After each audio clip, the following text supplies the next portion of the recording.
Assalamualaikum warahmatullahi wabarakatuh. Halo semuanya teman-teman. Selamat malam. Selamat datang kembali di channel Ilo Bercerita dan masih bersama saya Ilo. Dimanapun teman-teman berada, semoga teman-teman selalu dalam keadaan sehat, bahagia, dan dimurahkan rezekinya. Amin amin ya robbal alamin. Doa terbaik ya untuk teman-teman semua.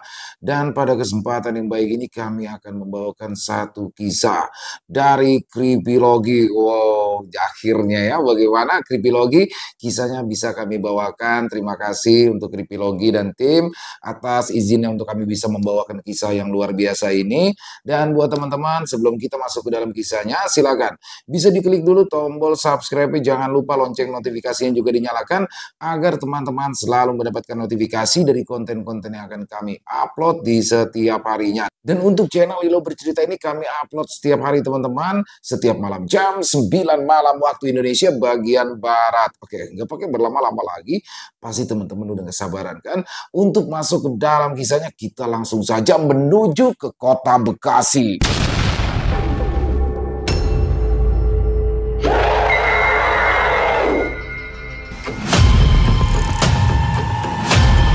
Warung bakso Mas Trisno.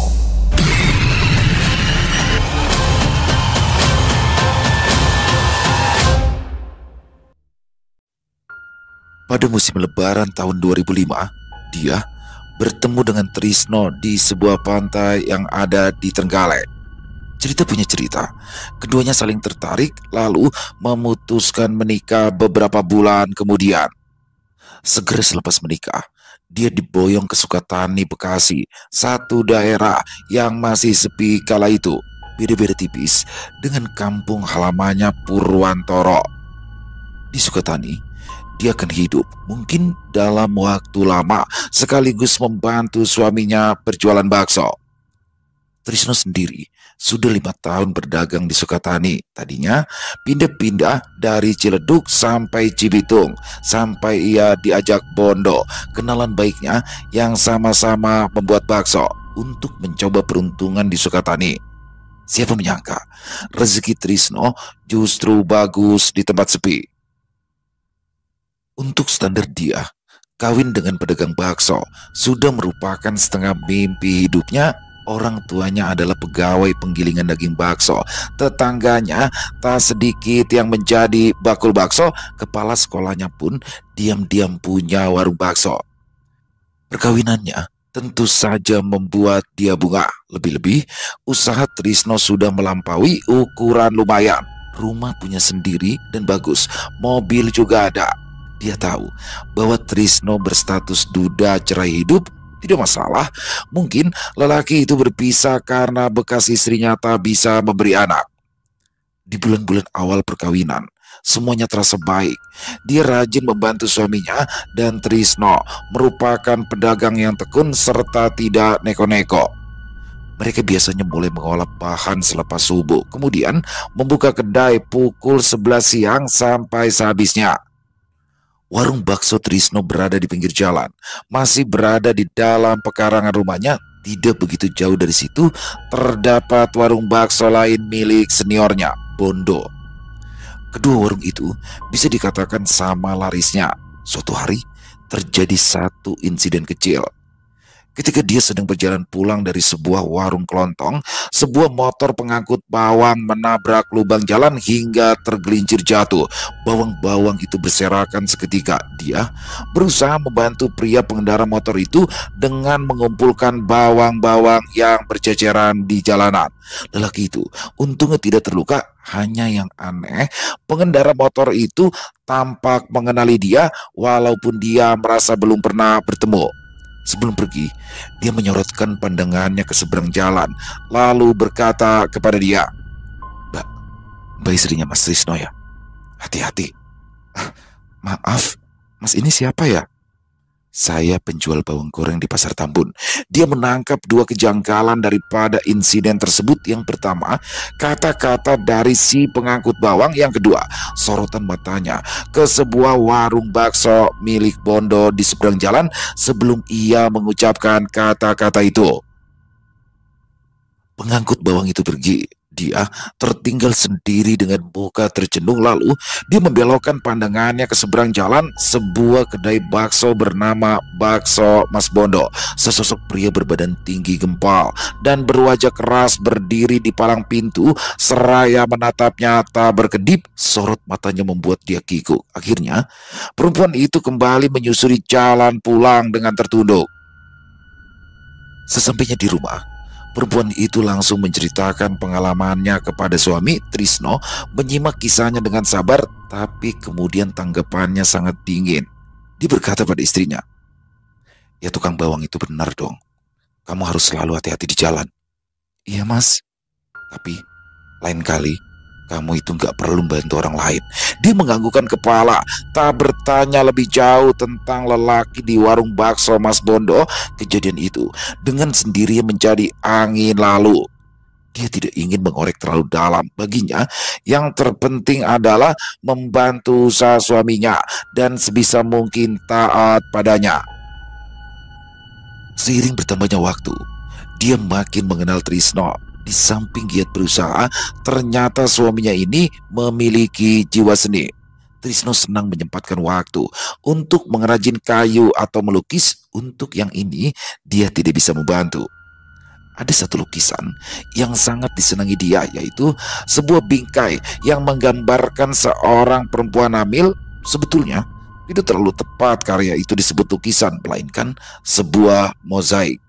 Trisno mengatakan bahwa dia merangkai mozaik itu beberapa tahun lalu dengan campuran mesin. "Apa dia Mbak Sumi?" selidik dia. "Ya, betul. Dia memang Sumi," kata Trisno. "Kuharap kamu tidak keberatan. Dia ada di rumah ini." Dia tidak cemburu sedikit pun pada lukisan mozaik itu. Dia yakin bahwa masa lalu tidak wajib dilupakan, karena bisa jadi itu akan membuat manusia menjadi lebih baik di kemudian hari. Akan tetapi tak jelas pemicunya. Dia jadi sangat mengagumi gambar itu setelah tahu siapa wanita di dalam bingkai itu. Bahkan dia sesekali berhenti di depan bingkai besar yang dipajang di bengkel seni suaminya itu untuk memandangi Sumi. Dia belakangan ragu kalau Sumi tidak bisa memberi anak karena mozaik itu menyiratkan bahwa perempuan itu sedang hamil tua. Beberapa waktu kemudian, dia mendapat satu petunjuk atas keraguannya tentang Sumi. Adalah seorang wanita pelanggan bakso yang sangat setia, namanya Mani. Dia berseloroh padanya. "Mudah-mudahan betah deh ya mbak. Jangan kayak yang dulu-dulu tuh, lagi hamil tua dia malah kabur." Dia ternyak dengan ucapan dari pelanggannya. Refleks dia jadi bertanya jawab dengan Mani, dan wanita itu segera menunjukkan kelancaran khas orang Bekasi dalam bergosip. Mani membeberkan pengetahuannya bahwa bekas istri Trisno suka main serong dengan beberapa pria, dan satu diantaranya ialah Bondo. Kata Mani, saat itu Sumi sedang mengandung 7 bulan dan tiba-tiba saja menghilang dari rumah. Awal-awalnya dia hanya menyimpan informasi itu untuk pengetahuan dirinya seorang. Dia tetap ingin memasang jarak dari masa lalu suaminya. Pikirnya, seandainya kabar itu benar, Trisno pasti merasakan perih yang teramat dalam, dan dia tidak ingin memperparah rasa perih itu. Sejauh ini, Trisno juga tidak pernah mengungkit hubungannya dengan Sumi. Pria itu hanya mengatakan cerai hidup sebelum dia melamar dia dan melanjutkan salinan surat penetapan talak yang dikeluarkan oleh pengadilan agama. Namun demikian, hasrat ingin tahu terlanjur menancap di dalam hati dia. Sekuat-kuat dia menahan, pada akhirnya amblas juga. Suatu siang, ketika warung sedang diliburkan dan suaminya sedang pergi ke Tambun, dia beberes rumah lalu menemukan beberapa eksemplar surat kabar yang sepertinya sengaja disimpan. Pada beberapa halaman koran tertulis judul berita yang menyentak pikirannya, antara lain, "Polisi dalami dugaan kasus pembunuhan wanita hamil di Sukatani." Pagi hari itu, bahan-bahan bakso belum semuanya diolah jadi. Dia sedang menjogrok di dapur sembari mengindil daging giling menjadi bakso kecil-kecil. Trisno ada di balik tembok, sibuk menggiling daging dengan mesinnya. Sejurus berselang, lelaki itu muncul dengan baskom berisi ulenan daging yang lain. Kemudian dia pergi ke arah depan. Baru ditinggal sebentar, dia menangkap percakapan Trisno dengan seorang perempuan. Dia pun berhenti menyimak suara-suara itu, dan tiba-tiba saja dia terperanjat begitu mendengar sepenggal perbincangan yang berikut. "Sumi, kenapa kamu mendadak pulang?" "Kubilang aku pasti kembali, Mas. Kenapa kamu malah kawin lagi?" Dia sekonyong-konyong meninggalkan pekerjaannya, mengejar ke arah percakapan itu. Namun ia tidak menjumpai siapa-siapa. Rumahnya kosong kecuali dirinya sendiri. Dan sesudahnya, dia memastikan Trisno berada di warung bakso yang tengah menyiapkan keperluannya. Tentu saja, kejadian itu terasa aneh. Kendati dia tetap bertekad tak mau mencampuri masa lalu Trisno, tanpa sadar dia semakin tertarik untuk mengetahui kisah perkawinan suaminya dengan Sumi. Di kemudian hari, Mani datang lagi ke warung. Sambil menyantap bakso dengan kuah merah menyala, dia kembali mengungkit Trisno. "Mbak, kalau ada yang ngomongin jelek soal suami mah jangan didengerin. Bagenin baik, Mbak. Dia mah jadi laki udah baik banget." Dia karuan terpancing sehingga ia bertaktik sedemikian licin untuk membuat Mani berkicau semakin panjang. Dasar tukang rumpi. Mani pun semakin gacor membicarakan kehidupan Trisno. Dia menyebut kalau Sumi sama sekali tidak ada setia-setianya. Mentang-mentang usaha suami sudah berhasil, malah ia tak tahu diri. Kegatelan dia mah, tandas Mani dengan berapi-api. Dulunya pas-pasan, jadi keder waktu udah punya uang. Semua ucapan Mani dicatat dia di dalam kepalanya. Dari ceritanya, Sumi tampak seperti perempuan yang amat buruk.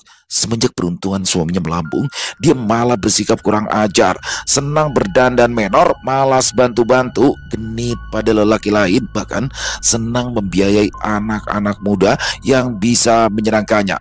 Padahal kata Mani, Trisno sudah sangat sabar dan baik padanya. Si Sumi 2 kali keguguran, Mbak. Hamil muda, keguguran, rahimnya tipis. Tapi dia malah kabur waktu sudah hamil tua. Komentar dia. Dah, itu mah bukan anak si Trisno, itu anak si Bondo. Oh, begitu ya? Dia mah pacar banyak, selingkuh sama Bondo. Ujung-ujungnya si Bondo diselingkuhin lagi sama tukang bawang di Tambun. Untuk sementara, dia hanya bisa percaya pada satu sumber, akan tetapi dia melihat celah dari petunjuk-petunjuk itu. Fakta bahwa Trisno menyimpan koran yang memberitakan dugaan pembunuhan wanita berinisial S cukup mengganggunya. Di sisi lain, Mani belum pernah menyinggung dugaan pembunuhan tersebut. Di malam harinya, setelah warung bakso tutup, dia melanjutkan kesibukannya dengan bebenah di dalam rumah. Kemudian ia menyempatkan diri masuk ke dalam bengkel seni untuk memandang mosaik Sumi. Namun tiba-tiba saja dia dikagetkan sepenggal ucapan yang terdengar lirih. Seorang perempuan berkata kepadanya, "Aku ada di sini." Sekejap itu dia menoleh-noleh, namun seperti yang pernah terjadi sebelumnya, dia tidak mendapati satu orang pun melainkan dirinya. Setengah merinding, dia bergegas pergi dari ruangan itu.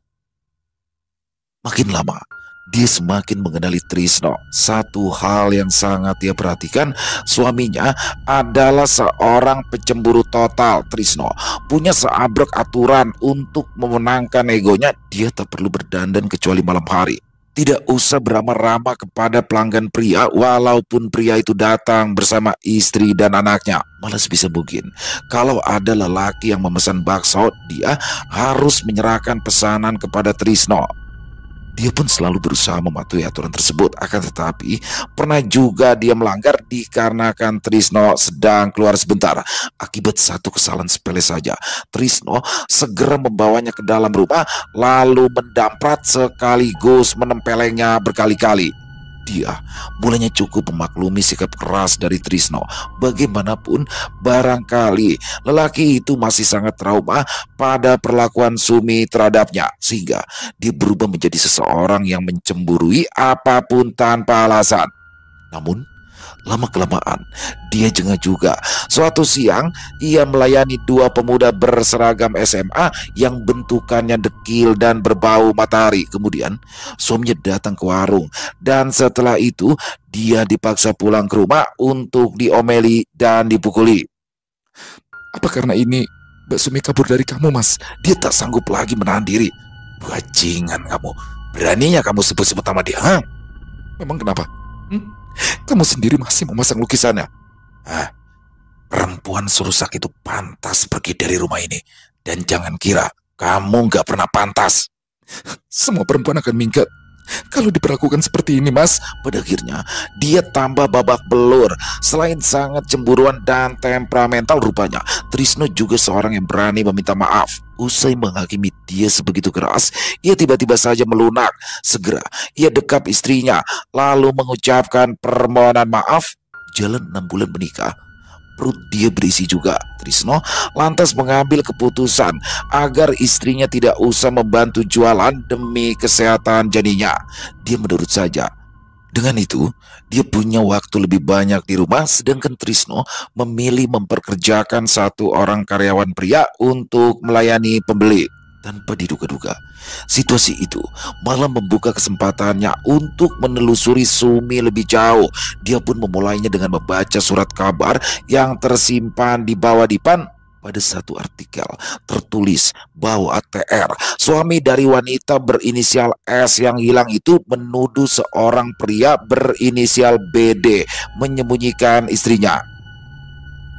Namun di dalam artikel yang lain, dia membaca ada dugaan pembunuhan yang dilakukan oleh BD, akan tetapi tidak ada satu artikel pun yang mengabarkan akhir penyelidikan pembunuhan tersebut. BD pernah ditetapkan sebagai tersangka, tapi sepertinya ia segera dilepas karena kurang bukti. Berita-berita itu mungkin masih samar, tapi dia kian terdorong untuk mencari tahu kebenaran peristiwa itu. Dia sudah punya motif mencampuri urusan suaminya. Alasannya sederhana saja, karena dia tak ingin keburukan di masa lalu itu menimpanya. Salah satu kunci dalam peristiwa hilangnya Sumi adalah Bondo. Dia merasa perlu mengenali lelaki itu. Sayangnya itu tidak memungkinkan, karena itu dia memilih menggali yang tersedia di sekitarnya. Setelah koran, dia menemukan sebuah buku arsip yang berisi catatan keuangan usaha dari tahun 2001 sampai 2004. Buku itu segera diperiksa. Dia cukup terkejut kalau suaminya cukup teliti dengan uang mengalir masuk dan keluar. Trisno mencatat semuanya serta melampirkan berkas truk pembelian atau kwitansi pembayaran. Dari buku itu dia tahu, sekurun 4 tahun pembukuan, Trisno memperkerjakan 5 orang karyawan yang datang dan pergi silih berganti. Trisno juga melakukan beberapa pembelian penting yang terkait usaha dan kebutuhan pribadinya. Kecuali itu, dia akhirnya tersadarkan bahwa pada Februari tahun 2001 sampai dengan Agustus 2002, suaminya mendapat pasokan bawang goreng dari UD Jamil di Pasar Tambun. Pada hari yang lain, dia kembali mendapatkan petunjuk, yaitu beberapa lembar bukti pengiriman uang melalui wesel. Pengirimnya adalah Trisno, sedangkan penerimanya bernama Romiatun yang beralamat di Metro Lampung. Bukti pengiriman wesel itu karuan menarik perhatian karena beberapa hal. Pertama, tertulis di berita wesel bahwa itu kiriman dari Sumi untuk ibundanya. Kedua, pengiriman itu dilakukan secara rutin 4 bulan sekali, dengan pengiriman terakhir dilakukan 3 bulan yang lalu. Masalah yang lain dia bisa menahan, namun kalau sudah soal uang, ceritanya lain. Mengapa Trisno masih mengirim uang secara teratur kepada mertuanya sedangkan Sumi sudah minggat? Dan apabila dikatakan itu uang nafkah perceraian, tidaklah tepat, sebab di dalam berita wesel tertulis bahwa uang itu dari Sumi untuk ibunya. Hanya saja dia belakangan menjadi sangat ragu untuk menanyakan wesel itu lantaran khawatir suaminya malah bakal mengamuk. Dalam kebimbangan, dia mendengar suara Trisno dari dekat. "Ya, kamu sedang apa?" Tayal, Trisno melihat dengan terang-terangan kalau istrinya sedang memegangi kertas wesel yang seharusnya berada di laci lemari. Dia ketakutan bukan main, badannya gemetar. Dia memohon maaf atas kelancangannya membongkar lemari, akan tetapi yang berikutnya justru di luar dugaan. Trisno segera mendekapnya dan mengusapi punggungnya dengan kata-kata yang menenangkan.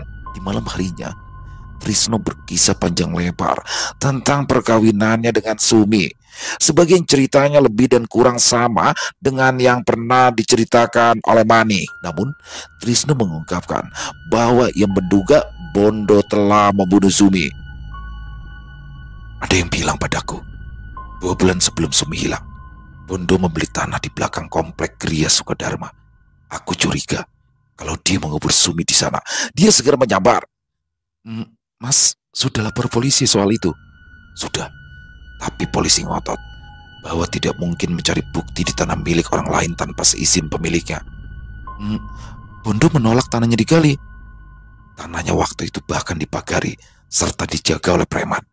Dia juga segera membangun rumah di atas tanah itu setelah polisi memeriksanya. Anehnya, pembangunan rumah itu tidak pernah diteruskan, cuma selesai kolomnya. Tak banyak yang bisa diucapkan dia sesudah itu. Dia sangat prihatin terhadap penderitaan suaminya, maka kiriman wesel itu pun tidak lagi ia persoalkan. Mungkin itu adalah perasaan bersalah yang belum terdamaikan, atau mungkin juga suaminya masih berharap suatu saat Sumi kembali lagi. Kalau memang kamu keberatan dengan wesel itu, aku tidak akan kirim lagi bulan depan, ujar Trisno. Biar saja mas, kamu bisa mengirimkannya semau kamu. Mungkin juga wesel itu sangat dibutuhkan. Ibunya tinggal sendirian di kampung. Dia tidak punya siapa-siapa lagi. Sejak malam itu, dia kembali diperbolehkan membantu sebatas melayani pelanggan di warung. Sejak itu pula, dia tidak lagi melihat koran-koran terselip di bawah dipan. Kecuali itu, dia kerap melihat Bondo lewat di depan warungnya dengan mobil sedan yang kacanya terbuka. Mulanya, dia mengira itu cuma kebetulan, namun semakin lama ia mengerti Bondo selalu lewat pada siang hari ketika Trisno lebih sering berada di rumah.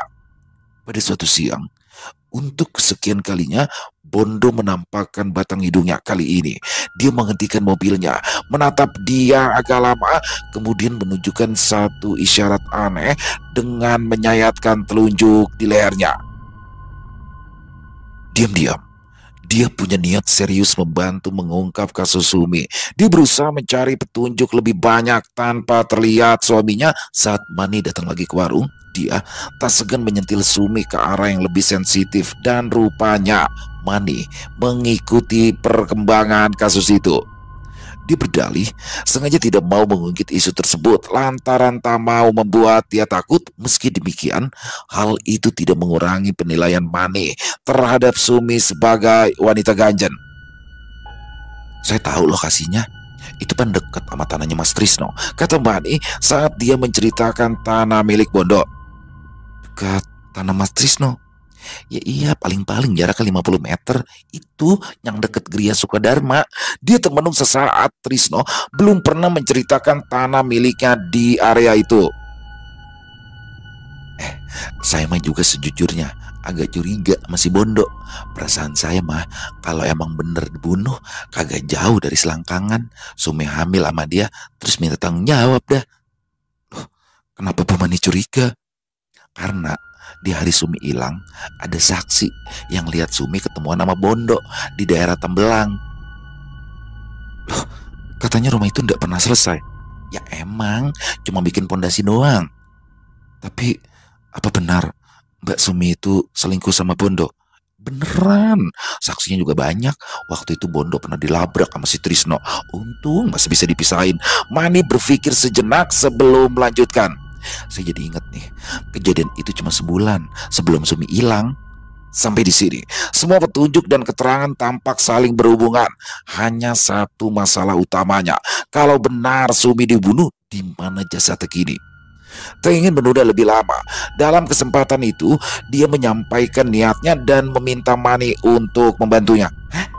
Nyari mayat si Sumi, Mani terbelalak. Walau mulanya kaget setengah mati, ujungnya Mani menyanggupi permintaan tersebut lantaran diimingi imbalan yang menggiurkan. Akhir-akhir ini, dia kerap merasa takut saat berada di dalam rumah. Terkadang dia bermimpi seram, mendengar tangis rintih, tumbukan keras di tembok, hingga suara pertengkaran yang tidak terlihat wujudnya. Namun dia tidak pernah mengeluhkan kejadian aneh itu kepada Trisno dengan pertimbangan bahwa itu hanya akan menambah beban pikiran suaminya. Meski begitu, keberanian ada batasnya juga. Suatu malam, dia terlonjak dari tidur lantaran mimpi yang sederhana namun terasa amat menakutkan. Dia melihat dirinya bersama dengan Trisno berada di dalam bingkai mosaik yang seharusnya ditempati mosaik Sumi. Masih di dalam mimpi itu, dia melihat Sumi berdiri di dekatnya dengan wujud yang mengerikan, mengenakan daster penuh bercak darah dan memangku kepalanya yang terputus. Sontak dia berlari menyingkir, namun sial, kakinya terpleset, wajahnya tersungkur hingga tanggal giginya sebuah. Begitu pikirannya sadar sepenuhnya, dia menginsafi giginya ompong satu. Segera ia meraba-raba kasur, tapi tidak ada yang ditemukannya. Di sebelahnya, Trisno sedang tertidur lelap. Wanita itu menenangkan diri sesaat, kemudian beranjak pergi menuju kamar mandi dan mesti melewati ruangan seni. Dengan sendirinya, matanya tersapu ke lukisan mosaik Sumi dan betapa kagetnya dia ketika menjumpai segumpil gigi tergeletak di bawah pajangan itu. Dia segera memungut benda itu. Dalam sekejap, dia bisa mengenali bahwa itu memanglah giginya yang tanggal. Kekagetan tak berhenti di situ. Sesudahnya dia mendengar benda-benda di ruang itu bergerak sendirinya. Dia hanya terkejap-kejap. Sebuah gergaji sirkuler mendadak lepas dari bautnya lalu jatuh ke lantai. Lalu dia melihat sebilah pisau terlempar ke bawah kakinya diiringi desis misterius. "Ini milikmu." Dia karuan panik. Dia batalkan niatnya lalu berbalik ke kamar, namun langkahnya terhenti. Tubuhnya menabrak sesuatu dengan keras. "Ada apa dia?" Trisno bertanya serius sambil memegangi tangannya dengan terbata-bata. Perempuan itu menyampaikan keanehan yang baru saja dialami. Trisno bergegas menengok bengkelnya dan ia tak kalah tercengang menyaksikan benda-benda serta perkakasnya terserak-serak. Yang dinantikan akhirnya tiba. Secara mendadak, Trisno berkata dia harus pergi ke daerah Cirebon setelah mendapat kabar salah seorang sahabatnya meninggal. Dia berangkat takziah menjelang sore. Rencananya akan menginap 3 malam. "Aku cemas meninggalkan kamu sendirian, tapi juga khawatir kalau kamu ikut. Perjalanan jauh tidak baik buat perutmu." "Jangan takut, Mas. Pergi saja untuk takziah. Aku bisa jaga diri kok." "Kamu bisa minta tolong seseorang untuk menginap di sini sampai aku pulang. Yang penting jangan keluar rumah kecuali sangat terpaksa." Dia tidak membuang-buang kesempatan itu. Segera setelah Trisno pergi, dia mendatangi rumah Mani lalu mengutarakan maksudnya. "Kita berdua aja ini," ujar Mani terkejut. "Iya, bahaya kalau ada orang lain." Lagi-lagi Mani tidak bisa menolak imbalan yang ditawarkan. Dia menutup warung lebih cepat pukul 9 malam. Dia bersama Mani pergi menuju tanah milik Bondo. Area itu dapat dikatakan hanya berupa perkebunan melinjo dan nangka. Jalanannya tanah keras, gelap, dan bernyamuk kebun. Selintas waktu mereka tiba di tujuan. Mani menunjuk sebuah rangka bangunan yang tersamarkan gelap malam. "Nah, ini tanahnya si Bondo," kata Mani. Dua perempuan itu pun berusaha memasuki pagar pekarangan tersebut. Karena dikunci, terpaksa mereka memanjat bergiliran. Tanah itu luasnya sekitar 800 meter persegi. Sekonyong mereka sadar sepertinya akan sangat sulit mencari galian berumur 4 tahun dengan perlengkapan seadanya. "Kenapa Mbak sih yang kudu ngelakuin ini?" tanya Mani. Dia menggeleng belaka. Namun setelahnya dia mengatakan, "Soalnya akhir-akhir ini orang itu sengaja menerorku." "Bondo?" Dia lalu menyampaikan teror macam apa yang dilakukan Bondo terhadapnya. Di ujungnya dia memilih untuk realistis. memang lebih baik. Semua rencana difikirkan matang sebelum bertindak. Dia pun mengajak Mani kembali di jalan pulang. Dia meminta tolong wanita itu untuk menginap di rumahnya. Menjelang subuh, dia merasakan dirinya terjaga dari lelap. Sebuah kolase baru saja menghantui pikirannya. Dia bergegas meninggalkan kamar, berjalan ke bengkel seni untuk mengambil sebilah pisau. Kemudian dia pergi dari rumah seorang diri menuju lahan milik Bondo. Sunyi dan gelap, tak sedikit pun mengusik perasaannya. Pikirannya seolah telah dituntun untuk lebih berani. Dia tidak peduli siapa yang menuntunnya. Yang jelas dia merasa telah sampai di tujuannya. Segera dia memanjat pagar, lalu mendarat dengan sempurna. Matanya berkilat-kilat di antara kegelapan. Sejurus kemudian dia menajamkan pandangannya ke sebuah tumpukan batu bata di sebelah utara. Berjalanlah ia ke situ. Kemudian tanpa keraguan ia porak-porandakan batu-batu yang tersusun itu hingga tampak permukaan tanahnya. Selanjutnya dia tancapkan pisaunya dan mulai menggali. Tangannya bekerja dengan cepat dan penuh tenaga.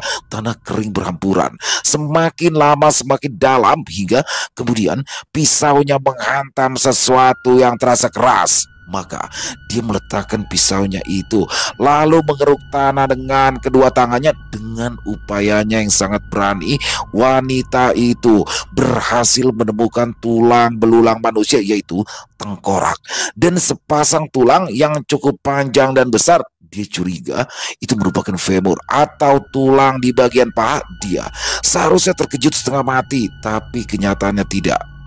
Dia pandangi tulang-tulang itu dengan pandangan yang seolah kebal terhadap segala macam kekejaman. Lalu dia mendengar suara perempuan mendesis, Disinilah tempatku. "Ya, sekarang aku tahu, Sumi," balas dia. Kamu berhak memilih untuk dirimu sendiri. Dia membiarkan kata-kata itu tidak terbalas dan ia tidak lagi mendengar kata-kata yang lain. Namun sesaat kemudian dia merasakan tangannya ditarik dengan kuat. Dia pun menoleh ke arah kiri. Bu Mani, Alhamdulillah dia sadar bahwa dia kesurupan. Dia hanya bisa tertegun. Sejengkal di depan matanya tampak bingkai mosaik bergambar Sumi telah rusak oleh sayatan pisau. Mani lekas menuntun dia ke sebuah kursi, lalu menunggunya sampai benar-benar terkendali. Dan akhirnya dia bicara. aku tahu di mana kuburan Sumi. Lah, Mbak dia emangnya tadi ngerasa pergi ke sana? Sebaiknya kita pergi ke Tanah Bondo sekarang. Memang dia membunuh Mbak Sumi. Namun Mani menolak melakukannya dengan alasan langit sebentar lagi terang. Sepanjang pagi dan siang, sementara Mani pulang, dia mengunci dirinya di dalam rumah. Dia khawatir Bondo akan melakukan sesuatu yang buruk terhadapnya. Di sisi lain, dia tak henti-hentinya memikirkan semua petunjuk tentang Sumi. Hatinya tak sabar menunggu gelap, sebab dia yakin apa yang dialaminya beberapa waktu lalu itu akan menyingkap kebenaran terkait hilangnya Sumi. Siang menjelang petang, Trisno menelpon dia. Kamu di mana? Aku di rumah, Mas. Jangan kemana-mana kalau memang gak perlu. Ya Mas, pintu rumah juga aku kunci. Tadi malam kamu tidur sendiri? Ditemani sama Bu Mani, Mas. Oh, Bu Mani, jangan pelit sama dia. Iya, Mas. Tadi aku kasih uang 20.000. Ngawur, 20.000 itu buat apa? Dia itu bukan orang susah. Paling sedikit kasih 50.000. Baik, Mas. Kalau ada apa-apa, langsung hubungi aku. Dia ingin bicara lebih lama dengan Trisno, tapi pikirannya terusik serentet bunyi terdengar kasar yang sangat dikenalinya. Di lain pihak, Trisno juga agaknya sedang terburu-buru, maka panggilan itu pun berakhir. Daripada itu, dia meluncur ke arah dapur. Bunyi itu semakin keras. Akhirnya dia memastikan itu berasal dari mesin penggiling daging yang berputar. Tiba-tiba secepatnya mesin itu dimatikan, lalu ia menyingkir keluar. Alih-alih takut, dia malah memikirkan pertautan. Dari petunjuk-petunjuk yang berceceran, dia mengingat dengan keras semua yang telah ditemukannya sampai dengan malam tadi. Kemudian dia bergeser menuju bengkel seni mosaik Sumi. karya itu telah rusak. Tanpa disadarinya, dia telah mencabik dan mencongkel permukaan resin yang melapisi mosaik itu. Ada perasaan takut di dalam hati apabila Trisno mengetahui benda itu dirusak. Namun untuk kali ini dia menangkap satu hal yang lebih besar daripada rasa takutnya. Dengan tergesa, dia berlari ke dalam kamar.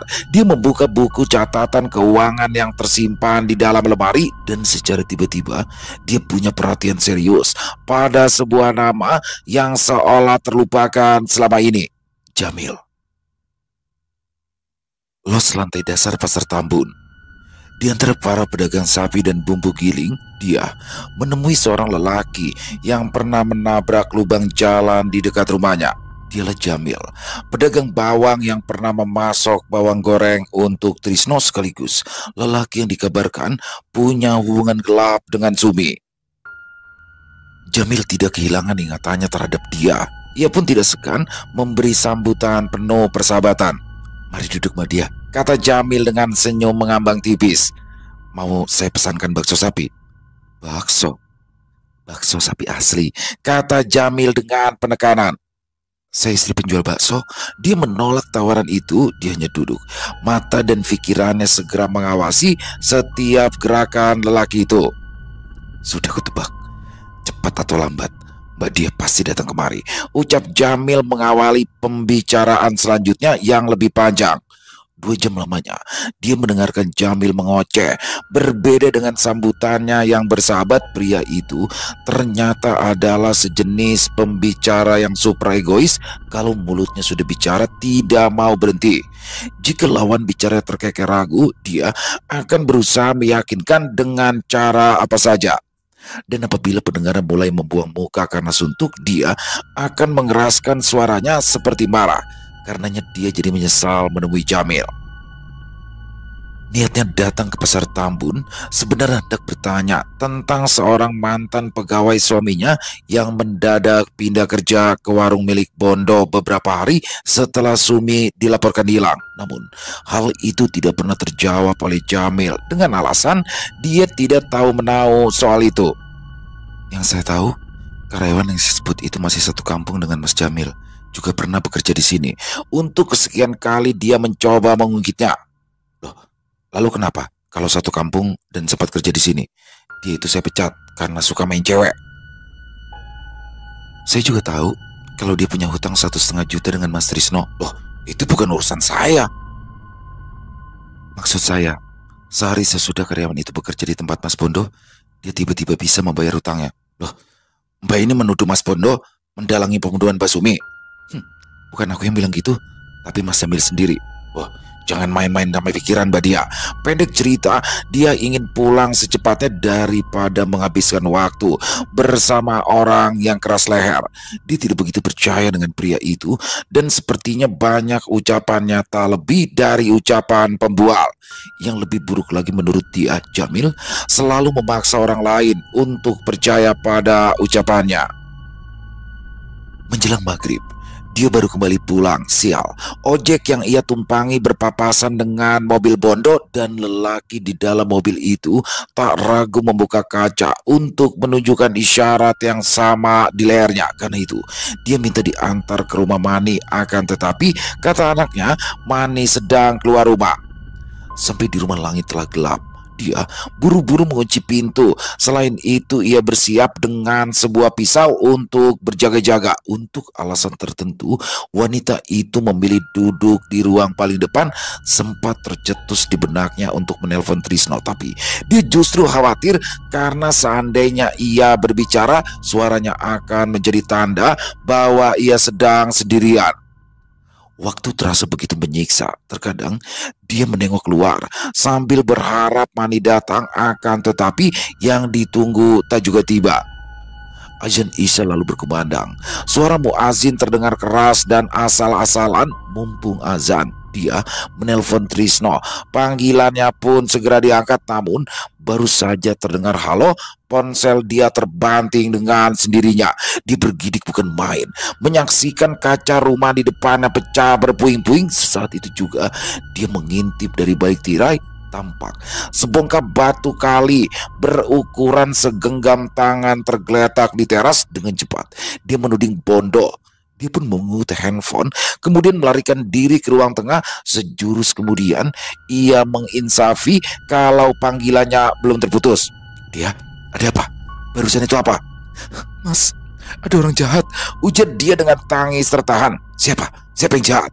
Dia hendak menceritakan kejadian itu, namun panggilannya tiba-tiba saja terputus. Belakangan dia tahu handphonenya kehabisan pulsa. Nyaris berbarengan dengan itu, pintu rumah diketuk keras beberapa kali. Mendadak perempuan itu menggigil takut, kecuali setelah ia mendengar suara yang telah dikenalnya berkata diliputi kecemasan. "Mbak Dia, ada yang lempar batu. Kaca rumah Mbak Dia pecah ini." Dengan lega, dia bergegas membukakan pintu. Mani berdiri di teras rumah dengan wajah diliputi ketegangan. "Siapa yang lempar batu, Mbak?" Selidik Mani. Dia menggeleng dengan rona tak kalah tegang. Akan tetapi ia segera dibikin heran setelah menyadari Mani menenteng sebongkah batu kali yang ukurannya sama besar. Sebaliknya, Mani pun cepat menyadari kesalahannya. Wajahnya tampak gugup, lalu dia melempar batu di tangannya ke pekarangan seraya menjelaskan, "Mbak Dia jangan salah paham. Saya ngambil nih batu di samping untuk jaga-jaga karena saya lihat kaca rumah Mbak Dia pecah."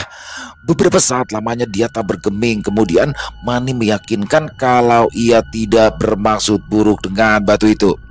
"Ya kalau Mbak Dia kagak percaya mah, ya lebih baik saya pulang." Bagaimanapun dia tidak punya pilihan kecuali membiarkan Mani masuk. Begitu masuk ke dalam rumah, Mani langsung berkata, "Kayaknya Mbak Dia mendingan lapor polisi dah sekarang juga." Pasti orang itu yang melempar batu. "Siapa? Si Bondo?" Dia sudah beberapa kali mengancam saya, Bu. "Ya kalau begitu ayo, saya temenin lapor polisi." Percuma lapor kalau cuma masalah kecil. Kita harus bisa temukan jasad Mbak Sumi. Tidak ada perdebatan tentang itu. Mani mengatakan dia akan membantu sebisa mungkin. Singkat cerita, dua perempuan itu kembali melancarkan aksinya lewat tengah malam. Kali ini dia tidak perlu lagi penuntun. Dia berjalan di depan dan menjadi yang pertama masuk ke dalam pekarangan milik Bondo. Kemudian, sebagaimana petunjuk alam bawah sadarnya, dia menyingkirkan tumpukan batu bata di sebelah utara. "Di sini kuburannya?" tanya Mane. "Pasti di sini," sambar dia tanpa ragu. Selanjutnya, mereka bergotong royong menggali tanah dengan pisau dan linggis kecil. Pada kedalaman sekitar setengah meter, ucapan dia segera terbukti. Mereka mendapatkan tengkorak dan sepasang tulang paha manusia. Penemuan tulang belulang itu membuat dua wanita itu sejenak kehilangan kata-kata. Mereka tercengang dengan kebenaran yang disembunyikan selama bertahun-tahun. Isu pembunuhan itu rupanya menjadi sebuah kenyataan yang paling nyata. Sumi tidaklah kabur dari Trisno, melainkan telah dihabisi seseorang dan sebagian jasadnya terkubur di lahan milik Bondo. Malam ini juga kita harus melaporkan Bondo. Mudah-mudahan dia dihukum mati, ujar dia. Dia dan Mani bersiap pulang. Untuk alasan hukum, tulang-tulang itu dibiarkan di tempatnya. Mani mengatakan apabila diizinkan, dia akan menghubungi suaminya untuk menjaga tempat itu. Kemudian terdengar handphone dia berbunyi. Sebuah panggilan dari Trisno. "Halo Mas." Dia, maaf, aku tadi tidak sempat hubungi kamu karena pulsaku juga habis. Sekarang aku di jalan pulang. "Mas Trisno pulang?" "Iya, aku cemas banget sama kamu. Mungkin setengah jam lagi sampai." Tahu kalau suami sudah dekat, dia berkata pada Mani bahwa ia harus segera pulang. "Mbak Dia mau pulang diri?" "Ya, sebaiknya begitu. Suami saya sudah di jalan pulang. Bu Mani sudah telepon suaminya." Mani hendak mengatakan sesuatu, tapi ia keburu ditelepon oleh seseorang. Dia pun menjawab panggilan itu. Tidak banyak kata-katanya terdengar, hanya iya dan iya seraya terus memandang dia. Penasaran dengan telepon itu, dia bertanya, "Suami Bu Mani yang telepon?" Mani memungut linggisnya, lalu berdiri dan menjawab, "Mas Bondo." Tanpa berpikir dua kali, dia meninggalkan wanita itu secepatnya. Mani sempat berteriak dan berusaha menahan, tetapi dia kabur sangat cepat. Harapan dia tinggal satu, yaitu suaminya cepat tiba kemudian dia bisa melaporkan kejahatan Bondo. 20 menit berlalu sejak Trisno menghubunginya. Dengan kata lain, Trisno seharusnya tak lama lagi akan sampai. Selain itu, dia telah mempersiapkan diri untuk menghadapi situasi yang tidak terduga. Sebilah pisau dengan sarungnya terselip di balik jaket, meski ia tak berharap akan memakai senjata itu. Bagaimanapun, ia tidak menyangka Mani bersekutu dengan Bondo. Dia sangat yakin rupa-rupanya dialah yang melempar kaca rumahnya beberapa jam yang lalu. Kebencian dia pada perempuan itu tiba-tiba memuncak. Meski demikian, dia percaya masih ada jalan untuk membuktikan kebenaran. Cepat atau lambat, wanita itu pasti akan menanggung akibatnya walaupun ia berusaha menghilangkan barang bukti. 10 menit yang dinanti, Trisno belum juga sampai. Dia harus menunggu lebih lama. Setiap detik terasa sangat mencekam. Dia jadi mudah terusik oleh setiap perubahan yang mengusik kesunyian. Padahal kesunyian itu saja sudah mencekam. 1 jam berlalu tanpa kejelasan. Tidak dapat dipastikan Trisno di mana berada. Dia mulai mencemaskan keadaan suaminya. Tidak mustahil Mani beserta Bondo dan mungkin juga dibantu Jamil sudah merencanakan siasat buruk terhadap Trisno. Sontak dia menggunda tidak karuan. Dia berjalan mondar-mandir untuk menengok situasi di luar, berharap suaminya tidak mendapatkan nasib buruk. Menjelang pukul 3 dini hari, akhirnya dia melihat nyala lampu mobil di pekarangan rumah. Dengan tidak sabar, dia menyambut suaminya. Dia terkesiap kala melihat kaca kendaraan itu pecah. Sejurus kemudian, Trisno keluar dari mobil, lalu mengambil sebuah koper besar di bagasi. Dia menghampiri suaminya, dan ia segera mengerti bahwa tangan kiri Trisno terkena sabetan senjata. Mas Trisno kenapa terluka? Cemas dia. Trisno tak menjawab pertanyaan itu, melainkan segera berjalan cepat ke dalam rumah. Setibanya di dalam, dia mengunci pintu rumah. Kemudian dia mendekap istrinya sangat erat. Dengan nafas memburu, dia mencurahkan kecemasannya kepada sang istri. Sejak pergi, perasaanku sudah tidak enak. Aku selalu memikirkan kamu, dia, kata Trisno. Terima kasih Mas Trisno sudah mau pulang segera, balas dia. Tapi aku juga sangat khawatir sama kamu. Apa yang terjadi, Mas?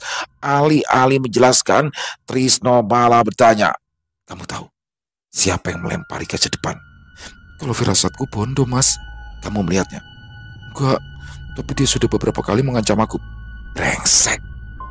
Apa Mas terluka karena Bondo? Trisno menganggukkan kepala seraya berkata, dia menyuruh orang lain. Aku dicegat beberapa orang di pertigaan jalan. Mereka ingin menghabisiku. Dia tak ingin membiarkan Trisno terluka begitu, maka ia segera mencarikan kotak perban untuk mengobatinya. Sini tanganmu, Mas, biar ku obati dulu. Kata-katanya terhenti sejenak. Dia membersihkan luka itu dengan hati-hati. Trisno mendapat sobek di tangan, tapi tidak begitu dalam. Beberapa saat kemudian dia berkata, sejujurnya, Mas. Namun kalimat itu menggantung. Dia ingin memberitahukan rahasianya, tapi tiba-tiba dia ragu. Cerita, apa yang kamu lihat? Mbak Sumi itu memang dibunuh, Mas. Apa katamu? Sumi benar dibunuh? Betul, Mas. Apa kamu sudah dapat buktinya? Seperti yang Mas Trisno bilang, ternyata dia memang dikubur di tanah milik Bondo. Trisno memelototkan matanya, seperti tidak menyangka kalau istrinya mengucapkan hal itu. Maafkan aku sebelumnya, karena aku baru saja membongkar kuburan Mbak Sumi. Benar? Iya, aku bersama Bu Mani. Bagaimana kamu bisa tahu lokasinya? Aku dapat firasat, Mas. Mungkin itu tidak masuk akal, tapi kenyataannya begitu. Tapi Mani itu ternyata bagian dari mereka. Dia, tukas Trisno. Dia hanya sanggup menatap suaminya dengan nanar. Melihat yang demikian, Trisno kembali memeluk istrinya diiringi kata-kata. Apapun yang kamu lakukan, aku nggak akan marah. Aku justru sangat berutang pada kebaikan kamu. Percayalah, keadaan akan baik-baik saja. Dia merasa lebih tenang setelah mengucapkan semuanya. Yang tidak kalah penting, Trisno berterima kasih kepadanya. Selesai diobati, Trisno beranjak ke kamar, lalu kembali menampakkan dirinya dengan pakaian rumah. Dia berjalan ke depan untuk memeriksa keadaan, kemudian beranjak menuju bengkel seni. Agak lama kemudian, ia baru kembali dari ruangan favoritnya. Dia khawatir suaminya akan marah dengan rusaknya mosaik Sumi, akan tetapi lelaki itu tidak bereaksi sedikit pun sehingga itu cukup melegakan. Hanya saja dia cukup heran dengan pakaian Trisno sehingga ia bertanya, "Bukankah kita sebaiknya segera lapor polisi?" Trisno menjawab, "Kamu betul, tapi sebaiknya aku duduk sebentar. Lagi pula, aku punya oleh-oleh buat kamu." "Oleh-oleh? Oleh-oleh apa, Mas?" "Kamu mau melihatnya?" Di dalam koper. Tanpa memasang perasaan yang terlalu jauh bergegas, dia menghampiri koper berwarna hitam itu, lalu segera menarik resletingnya. Namun begitu koper itu terbuka, tubuh wanita itu terjungkal dengan sendirinya. "Bukankah kamu sangat membenci perempuan itu?"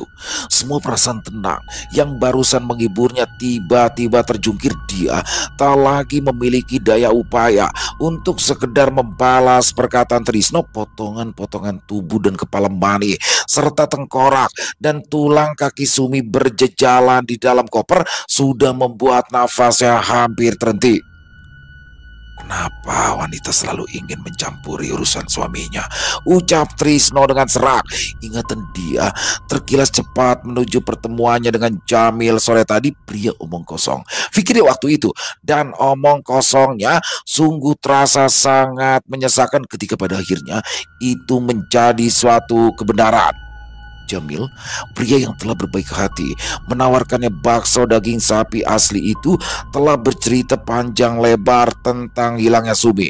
Dengan gayanya yang menjengkelkan dan tampak tidak populis, dia mengaku telah merangkai sekian banyak informasi tentang kasus hilangnya Sumi sehingga dia sampai pada dugaan yang sangat beralasan bahwa Sumi sejatinya telah dibunuh oleh suaminya sendiri.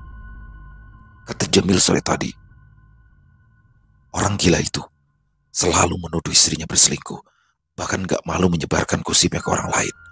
Hidup Mbak Sumi itu menyedihkan. Yatim dari kecil, ikut kerja dari bawah. Tapi begitu usaha Trisno berhasil, perempuan itu dicurigai habis-habisan. Supaya Mbak dia tahu, hampir setiap hari dia dipukuli karena alasan cemburu. Pakai bedak saja dia bisa digeprek, Mbak. Itu cerita yang sebenarnya kenapa dia akhirnya dekat ke Mas Bondo. Bukan selingkuh, karena dia berharap suaminya bisa dinasihati oleh Mas Bondo. Tapi Trisno tidak pernah mempan dinasihati. Ujung-ujungnya malah Mas Bondo dimusuhi. Aku tahu orang itu mungkin jadi gila gara-gara ibunya. Dulu bapaknya orang kaya, tapi dikadali sama istrinya sampai miskin. Begitu bapaknya jatuh kere, ibunya Trisno kawin lagi dengan yang lebih muda. Mungkin memang itu yang membuat pikirannya rusak. Trisno itu orang susah. Yang membantunya sampai berhasil cuma Mas Bondo. Mbak dia jangan tersinggung ya. Aku mengira Sumi itu dibunuh suami kamu, lalu dagingnya digiling menjadi bakso.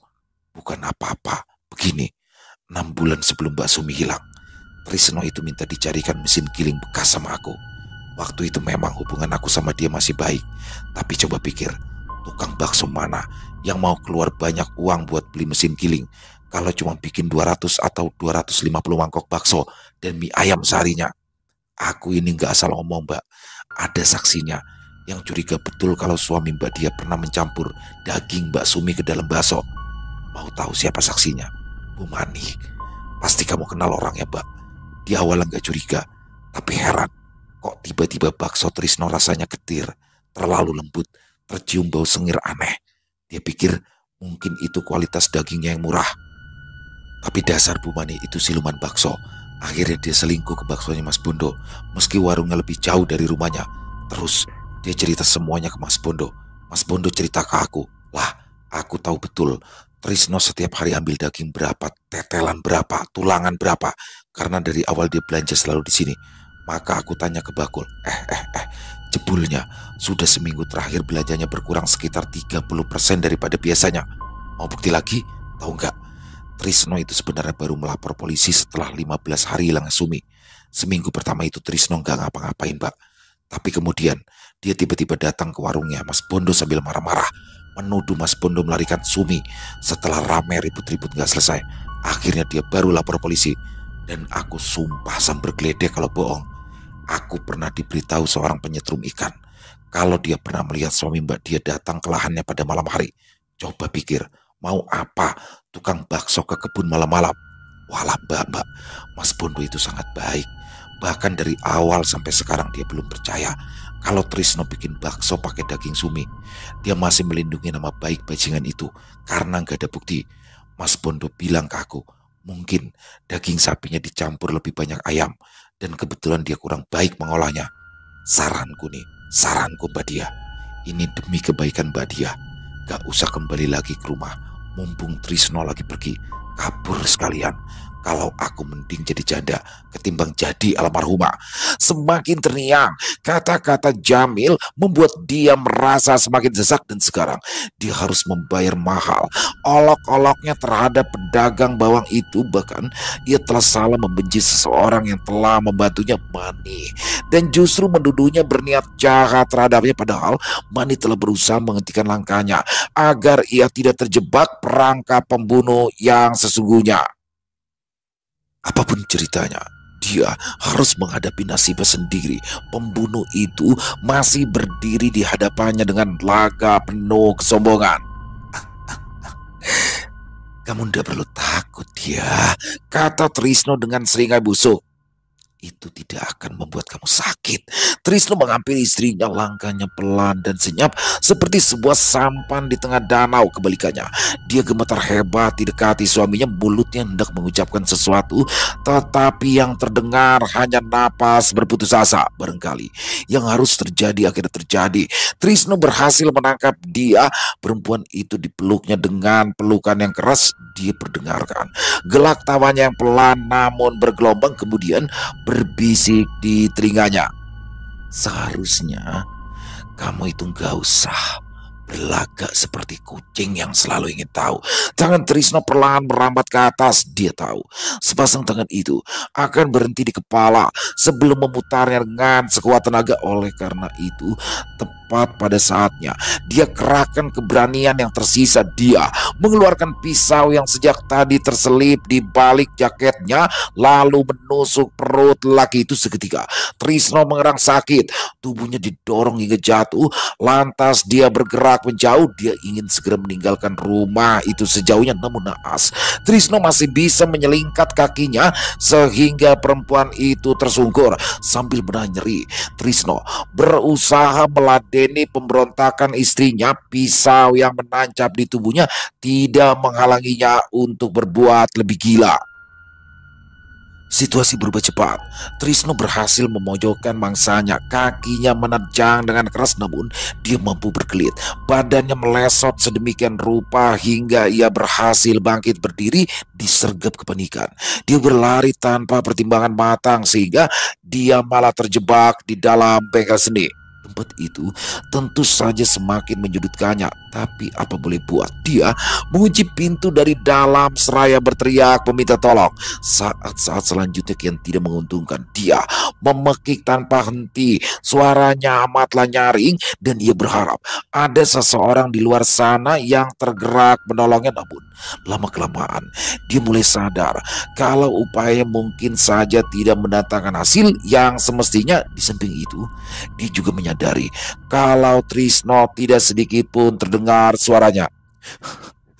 Jangan-jangan dia sudah mati, dia bertanya pada dirinya, tetapi memilih tidak percaya dengan kemungkinan itu. Kemudian secara tidak sengaja dia menatap mosaik sumi yang telah rusak dan tiba-tiba ia menangkap sebuah petunjuk yang tidak pernah ia duga sebelumnya. Memang bingkai itu dilapisi resin, tetapi ketika dilihat sangat dekat dan teliti, dia mendapati potongan-potongan berwarna putih dalam bentuk acak yang tersusun menjadi sebuah gambar wanita hamil.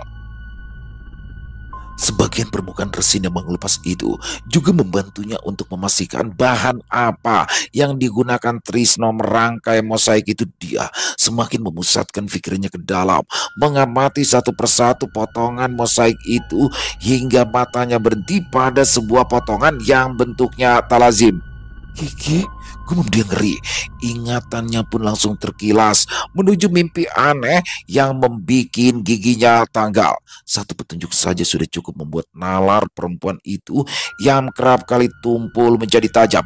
Matanya berkelibat, menelusuri potongan-potongan yang lain, dan ia mendapatkan sejumlah bentuk serupa di dalam mosaik itu. Semakin penasaran, dia mencungkil sebuah fragmen, kemudian mengamatinya dengan seksama. Otaknya memutar cepat untuk memutuskan asal-usul fragmen itu sampai dia menyadari bahwa sesungguhnya mosaik itu dirangkai dari serpian tulang-tulang dan gigi milik Sumi. Dia lantas mengingat semua petunjuk di belakang, sehingga ia mendapatkan satu petunjuk kunci yang luput dari perhatiannya, yaitu buku catatan keuangan. Jelas-jelas di dalam buku itu tercantum catatan dan bukti pembelian mesin gergaji sirkuler serta cairan resin yang tanggalnya berdekatan dengan menghilangnya Sumi. Kesimpulan itu tak terbantahkan. 3 tahun yang lalu Trisno membunuh Sumi, kemudian memutilasi tubuhnya. Amat benar perkataan Jamil, sehingga dapat diduga Trisno menghilangkan mayat Sumi dengan beberapa cara. Trisno membunuh Sumi di akhir September 2002, tapi baru melaporkannya ke polisi sebagai peristiwa orang hilang pada pertengahan bulan berikutnya. Sekurun itu, dia melakukan segala upaya untuk melenyapkan bukti-bukti kejahatannya. Daging Sumi dihilangkan dengan cara mencampurkannya ke dalam adonan bakso, sedang sebagian tulang belulangnya diolah menjadi mosaik yang dipajang di rumahnya. Bukan itu saja, Trisno masih sempat menyebarkan fitnah terhadap Bondo yang mana semuanya telah diatur dengan rapi. Dia awalnya menguburkan tulang Sumi di lahannya, yang mana penguburan itu juga berfungsi untuk menghilangkan lemak yang melekat pada tulang sebelum diolah menjadi mosaik. Kemudian, karena masih ada tulang yang tersisa, dia pun segera memindahkannya ke lahan milik Bondo. Barulah sesudah itu dia membuat laporan orang hilang sekaligus melancarkan fitnah yang sangat keji. Untung saja Bondo lihai menghadapi situasi. Dia sengaja memasang pagar dan juga preman untuk menjaga lahannya agar tidak diperlakukan sewenang-wenang. Bahkan Bondo tidak ragu membangun bangunan di lahannya untuk memastikan selalu ada aktivitas di tanah itu. Mengapa Bondo melakukan hal sejauh itu? Bukan mustahil, karena ia sudah membaca arahnya sejak awal, sehingga apabila ia terjebak dalam alur yang disusun Trisno, dia bisa dihukum atas kejahatan yang tidak pernah dilakukannya. Bondo tidak bisa mengesampingkan fakta bahwa pada hari Sumi menghilang, dia termasuk orang yang terakhir kali bersama wanita itu di daerah Tambelang. Dia masih mematung di depan mosaik Sumi. Di dalam kepalanya terkilas kata-kata Trisno beberapa bulan sebelumnya yang menjeratkan bahwa mosaik itu adalah cerminan Sumi yang sesungguhnya. Ya, wanita naas itu memang tidak pernah pergi dari rumahnya. Serpian tulangnya terangkai menjadi sebuah mosaik yang menarik simpati. Adapun daging dan darahnya mungkin saja masih melekat menjadi kerak di lemari pendingin ataupun kuali. Namun keheningan itu harus berakhir. Tanpa diduga-duga, pintu ruangan itu dicongkel dari luar. Dia berpikir cepat untuk menyelamatkan diri, tetapi Trisno lebih dulu menampakkan batang hidungnya sebelum perempuan itu bisa berbuat banyak. Trisno membanting pintu, masih dengan pisau menancap di perut. Kini dia siap menyingkirkan dia untuk selamanya. Dia menghampiri dia dengan lambat, kepalanya teleng karena sejatinya dia harus menahan nyeri di bagian perut. Akan tetapi sifat kejam masih bisa mengalahkan rasa sakit yang dideritanya. Pelan namun pasti, Trisno bisa memperpendek jarak dengan istrinya. Dia masih terus mencari cara selamat. Matanya Tanti melirik benda-benda di sekitaran yang dapat dipakai untuk melawan sial. Trisno seolah bisa menebak pikirannya. Pria itu membuat dia tersudut di belakang meja. Sepintas tidak ada lagi jalan keluar. Di sekeliling dia hanya ada tembok dan meja. Trisno gembira bukan main melihat situasi demikian. Selanjutnya dia angkat linggisnya tinggi tinggi. Tiada rasa iba di dalam hatinya dan yang ia inginkan hanyalah kematian istrinya. Berbarengan dengan itu, dia berteriak memohon ampun. Tentu saja itu sia-sia. Trisno segera mengayunkan senjata itu ke arahnya. Namun siapa sangka nasib mujur masih menyertai dia. Serangan pertama Trisno tak berhasil mengenai sasaran. Tetapi lelaki itu merasa masih punya banyak kesempatan untuk memamerkan kekejamannya, maka dia kembali mengacungkan linggis. Secara mengejutkan, dia kali ini terlihat pasrah. Dia hanya menatap suaminya dengan nanar, seolah-olah itu menjadi tatapan yang terakhir. Pada akhirnya, Trisno menghantamkan linggis itu ke kepala dia sekuat-kuatnya. Di saat yang sama, dia tiba-tiba menghindar sekaligus menarik tangan lelaki itu ke bawah. Keadaan rupanya berbalik cepat. Tubuh Trisno kini melintang di meja dengan posisi tengkurap. Trisno menggerang sekerasnya karena perutnya tertekan pisau yang masih menancap. Akan tetapi dia punya maksud lain.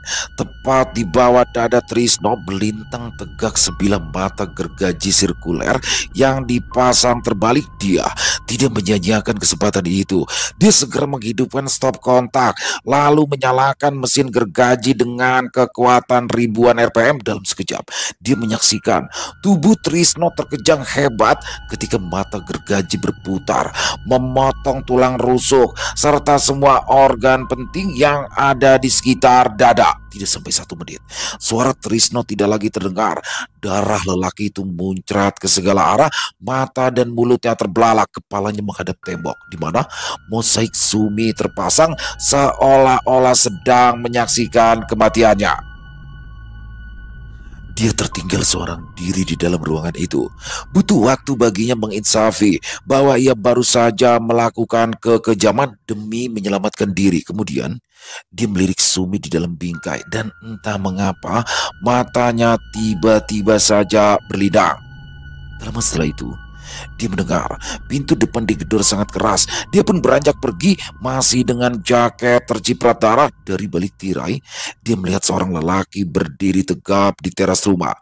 Pintu rumah segera terbuka. Berkata dia kepada pria itu, "Mas Jamil, kenapa datang kemari?"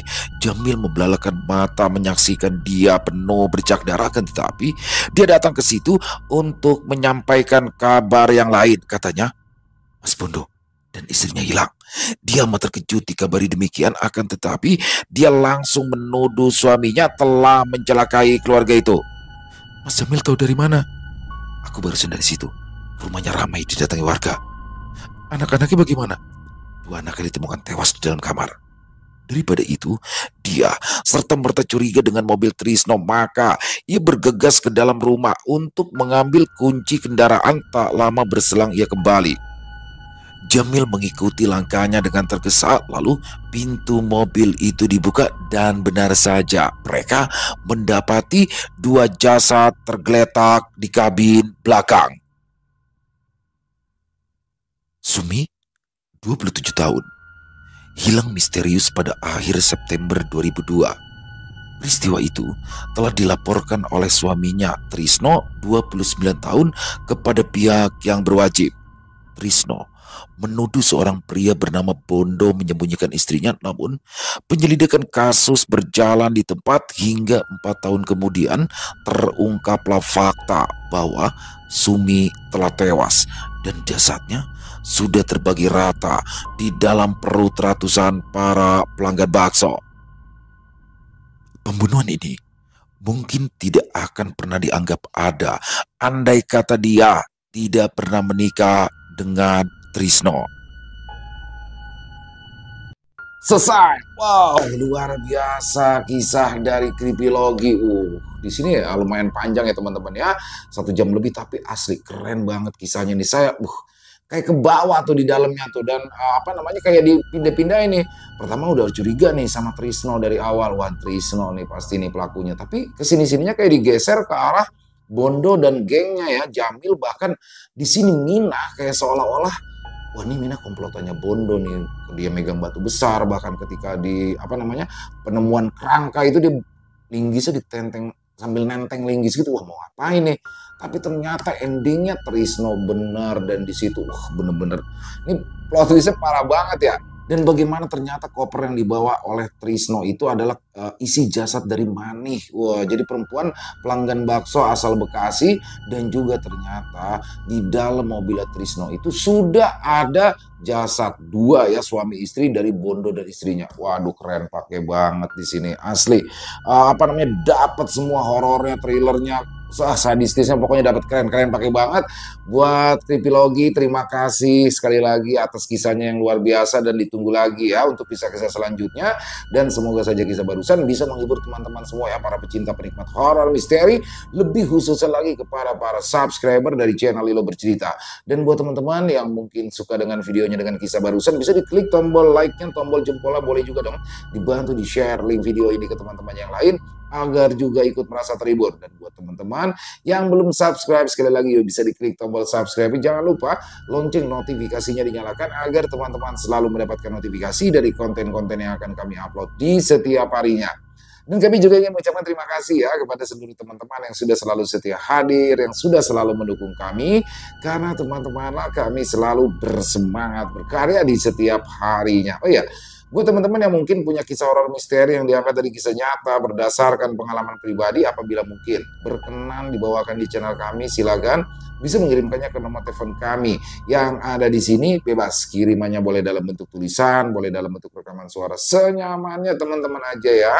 Dan buat teman-teman yang sudah mengirimkan kisah, kami ucapkan terima kasih. Di akhir kata, saya Ilo mengucapkan permohonan maaf apabila mungkin dalam pembawaan kisahnya barusan ada kata-kata saya yang salah, ataupun ada kata-kata saya mungkin yang kurang berkenan.